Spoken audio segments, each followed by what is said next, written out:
Hello friends, பார்த்தீங்கன்னா இன்னைக்கு ஐநாறு துணையில் வந்து பார்த்தீங்கன்னா நிலா வந்து சாப்பிடுற நேரம் பார்த்து பக்கத்தில் பாசு சாப்பிடும்போது ஒருத்தர் சாப்பாடை வந்து கொட்டி விட்டுறாரு.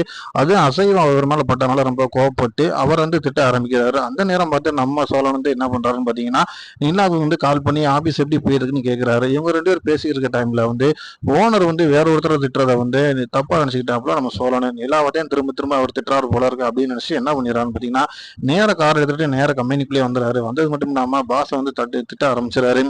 உங்க கம்பெனில வேலை பார்க்குறோம் அப்படின்றக்காண்டி நீங்க என்ன வேண்டாலும் பேசலாமா, அதுவும் அறிவு இருக்கான்னு வேற கேட்குறீங்களா அப்படின்னு சொல்லும்போது நிலா வந்து எவ்வளவு சமாதானப்படுத்தி பார்க்குறாங்க. ஆனால் அவர் கேட்குற மாதிரி இல்லை. ஒரு கடத்துல வந்து செலின் வந்து எல்லாத்தையும் சமாதானப்படுத்தி எல்லாத்தையும் அனுப்பிச்சு விட்றாரு. அப்போ அவர் சொல்றாரு, என்ன நிலா அப்படி பண்ணிட்டு இருக்கீங்க, சின்ன பிள்ளை மாதிரி ஸ்கூல் பிள்ளை மாதிரி வீட்டுல இருந்து ஆளை கூட்டு திட்டு விட்டுக்கிட்டு இருக்கீங்க அப்படின்னு சொல்லும்போது, சார் எனக்கு இதுக்கு சம்மந்தமே இல்லை.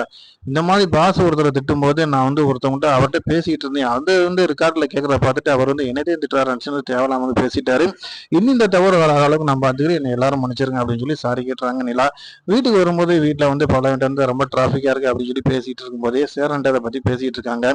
அந்த டைமில் ஆட்டோமேட்டிக்காக சோழன் உள்ள என்ட்ரா என்ன சொல்கிறாருன்னு பார்த்தீங்கன்னா, நான் தான் உன்னை எடுத்து வந்து ட்ராப் பண்ணுறேன்னு சொன்னீங்களே, நீ கேட்க மாட்டேன் அப்படின்னு சொல்லும்போது அவங்களுக்கு இன்னும் கோவம் அதிகமாயிருது.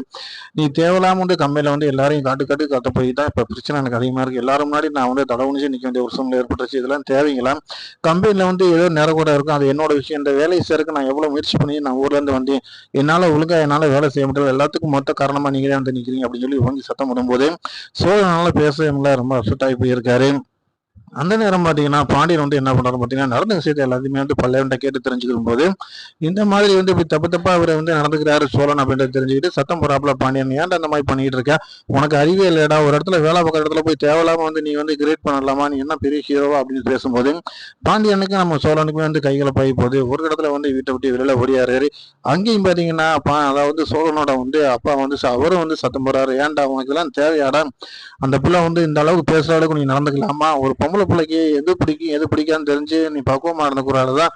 கிட்டத்தட்ட வந்து ஒரு 4 மாசம் ஆச்சுடா நீ கல்யாணம் பண்ணிட்டு வந்து இன்னும் அந்த பிள்ளை நீ திட்டு வாங்கிட்டு இருக்கி அப்படின்னு சொல்லும்போது சோழன் வந்து அவரோட ஃபீலிங்ஸை சொல்றாரு.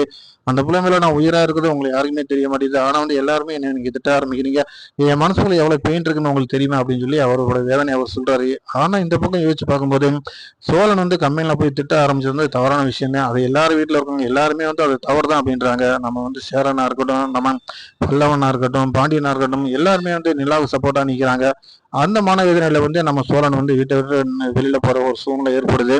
அவர் மனமாற்றம் எப்படி ஏற்படுது அப்படிங்கிற மாதிரி அடுத்து வர நம்ம எபிசோட்ல பார்க்கலாம். அதே நேரத்துல வந்து நிலாவோட மனசையும் அவர் எப்போ புரிஞ்சுக்கிறாரு அப்படிங்கிறத நம்ம பார்த்துக்கலாம். தொடர்ந்து நம்ம சேனலை பாருங்க, லைக் பண்ணுங்க, ஷேர் பண்ணுங்க, சப்ஸ்கிரைப் பண்ணுங்க.